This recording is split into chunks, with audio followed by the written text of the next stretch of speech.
La regidoria d'Esports de Benicarló ha presentat la 21a campanya esportiva municipal d'hivern i l'esport escolar 2008-2009, però abans el regidor encarregat de l'àrea, Ximo Pérez Olló, ha fet balanç de la campanya esportiva d'estiu, un balanç positiu del qual ha destacat la participació que hi ha hagut en les diferents activitats organitzades, a les quals hi han assistit entre 1.500 i 1.580 persones. Hemos tenido una participación 2 meses de verano de entre 1.500 y 1.580 aproximadamente de ciudadanos benicarlandos como simplemente turistas llegados a nuestra ciudad.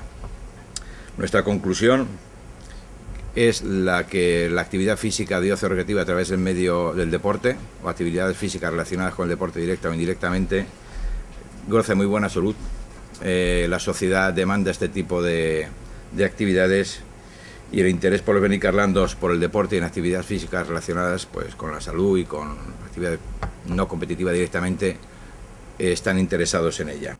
Ja respecte a la campanya esportiva d'hivern, Pérez Olló ha incidit en l'àmplia oferta i en el termini d'inscripció, que serà del 29 de setembre al 6 d'octubre.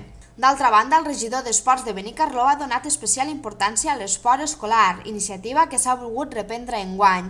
Un esport escolar que no busca el rendiment esportiu, sinó més bé la interacció social dels joves. Vamos a regular la competición para darle un matiz participativo e integrador y como motivador simplemente de la actividad y no como medio para conseguir rendimiento a toda costa. Esto a todo el mundo le tiene que quedar muy claro, es una labor social y que desde el Ayuntamiento y esta concejalía creemos firmemente en ello. No el rendimiento deportivo, sí la participación y como medio integrador y motivador para el niño.